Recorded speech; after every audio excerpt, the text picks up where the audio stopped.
Emeka is from a very rich background. His parents are so rich that they sent him outside Nigeria for his university education. They can afford anything they want. Emeka has never known suffering all his life. At the age of 25, he was already rounding up his master's degree abroad. The desire of his parents is for him to return to Nigeria to get married immediately after his master's degree. Emeka also has the same desire because he wants to get married early.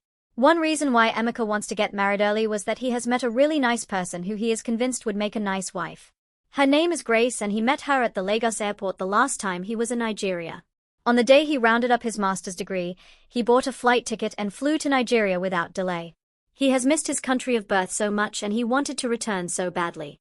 When he landed in Lagos, Grace was the person who welcomed him and even used her car to drive him home. Grace worked at the airport as a ticketing agent. Thanks very much for bringing me home. I'm so lucky to have you. What would I do without you? Emeka said when Grace dropped him at the gate of his parents' house in Ikoyi. His parents had no idea he was coming home that day. He wanted it to be a surprise. I'm the lucky one here. You are from a very rich background but you are still very humble. You don't raise up your shoulders or use your father's wealth to brag. You are naturally a good person and I just hope our relationship would work out. I just pray your parents will accept me to be your wife. Grace said. She was worried that the relationship may not be approved by Emeka's parents. Why won't they accept you? Who will see a good thing like you and throw it away? Look, you should get prepared because you are coming to our house this evening for dinner. I will use the opportunity to introduce you properly to my parents. I will introduce you as the woman I want to marry. I don't want us to delay. Already, I have told you I'm ready to go into marriage. My education was the only thing delaying me. But now, I have completed my master's and it's time to get married. Emeka said with joy on his face. From the way he was talking, it was clear he was truly in love with Grace. You mean you want me to come over to the house this evening? Are you sure your parents would like it? Are you sure it's not too urgent? I don't want anything that would cause trouble. Can't we wait a little? Grace asked with apprehension written all over her face. No, there is no time to waste. I have already told you that I love you and I don't want another man to snatch you from me. Please, come for dinner so that my parents will get to know you. Emeka said. Grace agreed. They said goodbyes and Emeka entered the house. Grace drove back to work. Emeka's parents were happy to see him. They were happy that he accepted their advice to get married early. After all, there is a lot of money in the family. He is not even going to use the certificates he acquired in school to look for a job. He will certainly take over the running of his father's company. So, he had nothing to worry about because the billions belonged to him. I have someone to introduce to you. You advised me to get married and I have accepted your advice. I have found someone I want to marry. She is coming to the house this evening. I want us to have dinner together. Emeka tells his mother and father. They said they were ready to see the woman their son has chosen to spend the rest of his life with. Arrangements were made for the dinner and special food was prepared. Assorted dishes were prepared. It was like a big party. Emeka was happy that his parents accepted to see Grace without objections. Later that evening, Emeka sent his driver to go and pick Grace and bring her to the house. Soon, the dinner commenced. Emeka, his parents and Grace sat on the dining table eating and drinking. Where are you from? Emeka's mother asked. I'm from Lagos, Ma. Grace responded. I was thinking you are from the East. I want my son to marry someone from the East. I want him to marry someone from our tribe. I don't want him to marry outside our tribe. Emeka's mother said. My wife is right. Our son will marry someone from our tribe. Please, leave our son alone because we have already prepared a wife for him. Emeka's father said. As the conversation was going on, Emeka said nothing. Grace was embarrassed, so she stood up and left the house. She did not even finish her food. The next day, Emeka's parents brought a new girl for him. They traveled to the village to bring her. They have even paid her bride price when Emeka was abroad. What was remaining was the court marriage. Getting married to a woman from the village is the best. All these city girls are not good for you. That is why we arranged Amaka for you. She is a good woman and you will enjoy her as a wife. Emeka's mother said. But we did not even see each other before you people went and paid the bride price. You don't even know if we like each other. Emeka said. You don't need to see her before marriage. When I married your mother, I didn't see her first. My parents arranged the marriage and brought her for me. Till today, she is the best thing that ever happened to me. I'm sure you will be happy with the decision we took. Emika's father said with a smile. All right. I'm grateful to you people. Emika said. The date for the court wedding was announced. The wedding was a brief ceremony in court. There was a reception and only the high and mighty were invited. It was a posh event. Emika's parents spent a lot of money. Emika and Amaka were now husband and wife. When they were done at the reception venue, it was time to drive home.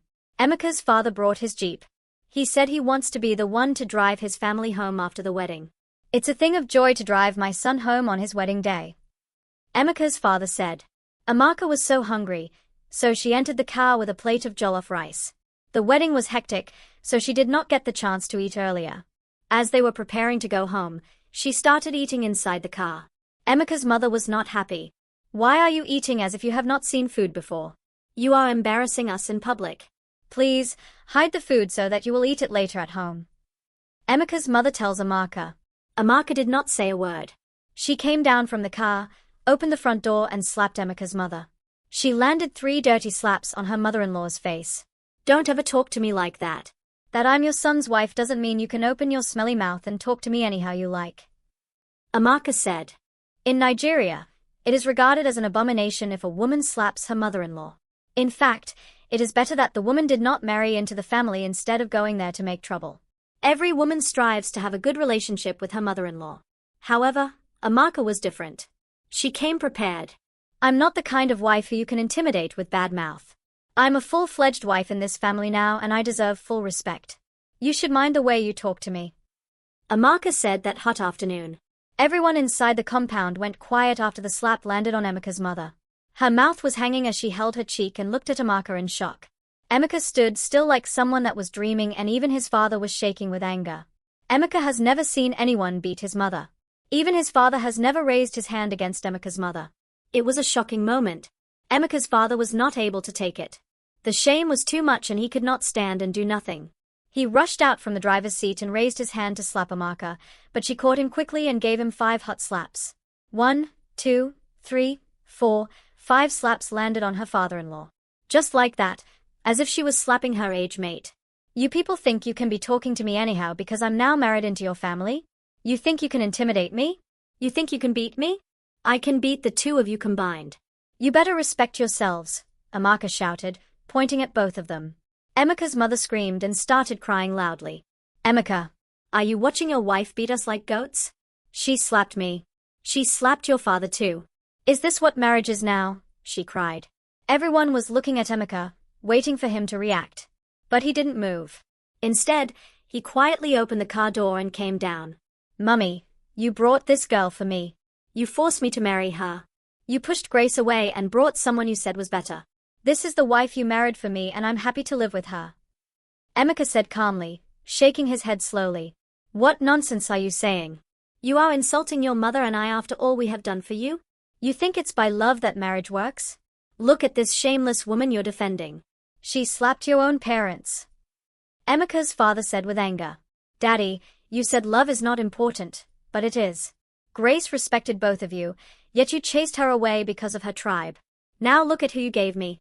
A woman that can beat you up in public. I'm happy to live with Amaka. Emika said with a sarcastic smile. Emika was so tired that he wanted to go home and rest. He was not prepared to engage in any fight. Amaka, let's go. Emika said. Amaka looked at him and hissed. Yes, let's go. Let's leave these 2 people to cry inside the car. Let them cry until tomorrow. She carried her plate of rice and entered another car with Emika. His father was standing there, frozen. His mother collapsed on the ground, still crying. So this is how this girl has ruined our reputation today? In public? After we spent millions on this wedding, she kept repeating. Emika's father helped her up and drove off in silence. The embarrassment was too much for him to bear. Inside the other car, Emika was quiet. Amaka was still eating her rice and smiling. You see your parents? They want to embarrass me. Thank God I showed them pepper. I don't take rubbish. If anybody talk nonsense, I give them slap. That's how I grew up, she said with pride. Emika didn't respond. He kept looking outside the window. It was supposed to be their wedding night, but nothing felt like celebration. Emika was angry inwardly, but he has refused to show it. He wanted his parents to taste the woman they married for him. That night, Emika's parents could not sleep. The slaps were still fresh in their minds. His mother was crying, pacing around the sitting room. This girl is a witch. I was thinking bringing a woman from the village was the best. It appears I have made a mistake. Did you see what she did today? Did you feel her fingers on your face? Emika's mother asked her husband. I saw it. Her hand felt like iron on my face. Are you sure that woman is not a soldier? Look at the way she beat us up. What are we going to do? I don't think I can leave with a daughter-in-law who will be beating me and my wife. Emika's father said. Let me go and talk to her now. Maybe she was drunk in the afternoon. Maybe she behaved that way because she was drunk at the wedding. I'm sure she will apologize to us if I go there to talk to her. I will go to her room now and tell her to go and cook evening food. Let me know what she will do. Emika's mother said as she left the living room and went to see Emika. When she entered Emika's room, she was sleeping. Emika's mother tapped Emika's shoulder and asked her to wake up. When she woke up, she didn't say a word. She was just looking at her mother-in-law like a ghost. Why did you wake me up? Emika asked after a long silence. Go to the kitchen and cook evening food for the family. Emika's mother said. I'm only married to your son. That doesn't mean I'm your cook. I'm not your housemaid. Before I came into this house, were you people not cooking? Emika asked. We were cooking, but it is now your duty. Emika's mother said. Who says it's my duty? Please, leave this room at once before I show you Pepper. It's like you have forgotten what I did to you in the afternoon. Emika said as she stood up from the bed and adjusted her wrapper in readiness to pounce on her mother-in-law. Emika's mother ran out of the room in fear. The atmosphere in Emika's house has become too hot for his parents. His parents were not finding things easy. Since they brought Emika into the house, they have developed high BP. But Emika doesn't care. So far as he was concerned, he is still an obedient child who accepted the woman his parents married for him. In fact, he was enjoying the whole drama. I'm enjoying this marriage. My parents think I would say no when they asked me to abandon my lovely girl Grace. Well, I'm happy they chose a wife for me. I'm not worried at all. I'm enjoying the whole drama. I don't care if Emika beats them every day. He said. He was busy watching TV and drinking wine. Emika sat like a king in his father's living room. Soon, his wife came around. He was laughing as Emika rubbed his head and tickled his neck from behind. They were playing like two teenagers who have just discovered the meaning of love. Leave me alone, Emika, Emika said between laughs. So you want to kill me with love? But he made no move to stop her. The television was on, but he wasn't watching it again. His attention was fully on his wife. You're my husband, Emika. I have to play with you every day so that no girl outside will see space to smile at you, Emika said sweetly. A moment later, Emika disappeared into the kitchen. When she came back, she was holding a large food tray. The aroma of egusi soup filled the room. She set the tray on the table, went on her knees, and said, My husband, your food is ready. She held a bowl of water before him for hand washing and unfolded a napkin for his lap. Emika smiled like a man who had found heaven in his parlor. This is why I love this woman. She respects me and takes care of me. Who will not love this kind of wife? Emika said. But from the dining section, Emika's mother stood and watched them with sharp eyes. Her face was hard like stone. She did not say a word. Her husband soon joined her. He folded his arms in anger. She was angry because she was the one who cooked the food which Emika served Emika. She waited for the old woman to cook, then she took the food and ran away. So she waited for you to finish cooking. Then she carried the food and served him as if she was the one who cooked it. This girl will bring disgrace to us, I tell you. Emika's father said. She has already started. That's my food. I sweated in the kitchen all afternoon while she was fixing her nails and pressing phone. Look at her now kneeling down and pretending to be a good wife. Emika's mother said. She was shaking her head tearfully.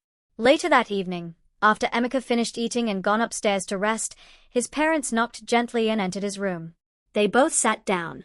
Their faces were full of worry. Emika was pressing his phone, but he dropped it when he saw how serious they looked.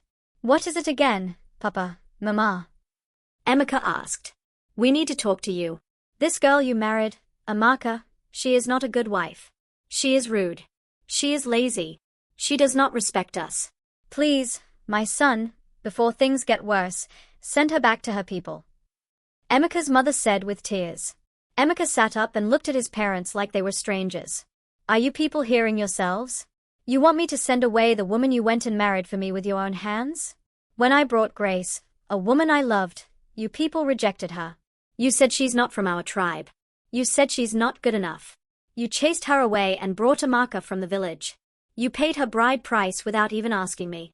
Now, you want me to send her away?" Emeka asked. There was silence in the room. The only noise was the fan which whirred slowly above them. Then Emeka continued talking. "Let me tell you people something today. Amaka is going nowhere. You brought her. You paid her bride price. You wore her wedding gown and made me marry her.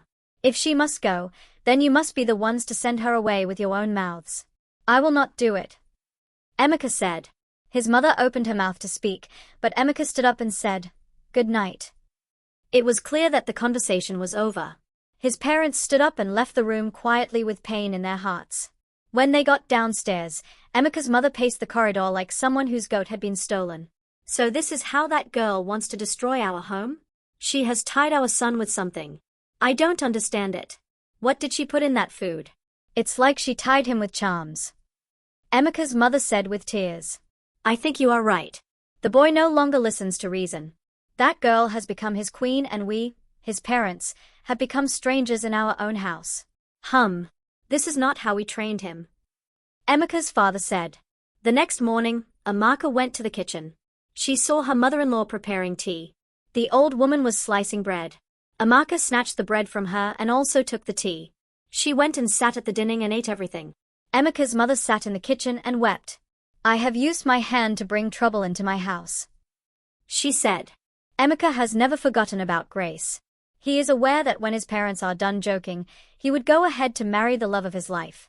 A few weeks after his wedding with Amaka, he contacted Grace. "I'm coming to your place," Emeka said over the phone. Grace is still upset and she didn't want to hear his voice. But Emeka insisted and quickly drove to her house even before she had the chance to say no. Emeka knocked on the small brown gate and waited. He went there in the evening. After some minutes, Grace opened the gate and stood with her arms folded. She looked at Emeka with a face that showed no emotions. It's clear she is very upset. "What are you doing here? You think I'm your spare tire? After abandoning me, you are back to sing into my ears like mosquitoes?" Grace asked. "I came to see you, Temi. I miss you. I still have you in my heart. You are the only woman I have truly loved." Grace looked away as if she didn't know who Emeka is. "It's too late, Emeka. The ship has left the seaport. You think I will be here waiting for you?" Grace asked angrily. "Please, Temi, at least, let me come in first," Emeka said. She stepped aside and let him in with another word. Emeka entered the small living room where he used to feel at home. Nothing had changed. Grace sat down opposite him and crossed her legs. "So, after dumping me because your parents didn't want me, you now remember you love me?" she asked. Emeka looked down in shame. "I didn't dump you. I was forced to make that choice. You know my parents threatened to disown me if I married you. I was afraid, Grace. But you are the one I love," Emeka said tearfully. "You were not afraid, Emeka. You were just weak. When they insulted me, you said nothing. When they called me names and told me I was not good enough, you just stood there like a statue. You never defended me. You never fought for me. Emeka, that hurt me more than anything. I expected you to speak up, to protect me. But you stood by and watched them disgrace me. And now you want to come back. After marrying another woman? No. I don't want this," Grace said. Her voice was getting loud. "I understand, but please hear me out," Emeka pleaded with her. "I know I failed you. I regret everything. My parents are already regretting their decision. Amaka is making their lives miserable. They can't even sleep well in their own house. She doesn't cook. She insults them. She acts like she owns everything. I don't even touch her. I know the marriage won't last. I just need to endure it a little more. When the time comes, I'll chase her away. In fact, my parents will be the ones to chase her away because she beat them up even on the wedding day. This will be over soon. And then, I'll be free to make things right with you. That's why I came here. I want us to start again, Grace. Please." Emeka's voice sounded romantic.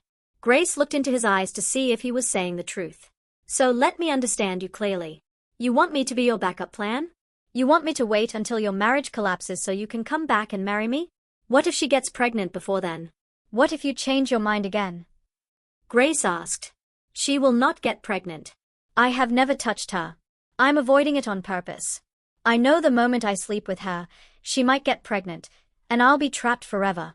I don't want that. I never wanted to marry her. I only obeyed my parents. Emeka responded, trying desperately to convince Grace. Grace stood up and walked to the window. She stayed there for some time before turning around to speak again. Emeka, I loved you with everything in me. I gave you my time, my heart, my dreams. I was even ready to fight your parents. But you left me to fight alone. I felt abandoned. I cried for days. I thought I was not good enough. You broke me, she said with tears. Emeka stood up slowly and walked towards her. I know, Grace. I know. And I hate myself for allowing it to happen. But please give me another chance. I won't let you down again, he said. Grace walked back to the couch and sat down. She looked at Emeka for a long time. Do you still love me? Grace asked softly. Yes. More than anything, Emeka replied. If I say I forgive you, will you stay this time? She asked. Yes. I will stay. I will fight for us this time, Emeka replied again. Then prove it. Right here. Right now. Prove that you still belong to me and not to that village wife they forced on you, Grace said with a romantic voice. Emeka pulled her close to himself. They held each other tightly for a long time, like people who had been lost and just found their way back. There were no more questions. No more blame. One thing led to another. Their clothes came off, and soon, they were in each other's arms on the bed. It felt like old times. It felt like they were never separated. The walls that had divided them collapsed in that moment. Emeka knew what he was doing. He was fully aware that he was married, but he didn't care. All he wanted was Grace. As Emeka lay on Grace's bed, he remembered Amaka. She was probably in their house shouting at his mother or fighting over TV remote. He smiled. He didn't feel guilty. He had no interest in Amaka. From the day they got married, he made up his mind not to touch her in the bedroom. He didn't want to bring a child into that mistake of a marriage. She had tried to lead him to her headquarters, but he always found an excuse. Sometimes he even slept in the guest room. Meanwhile, back in his father's house, Amaka knocked on Emeka's room and found something she didn't believe she would see. What did you think she saw? If you want to know what she saw, write continue in the comment section. We would be uploading the next episode tomorrow. Please stay tuned for more stories.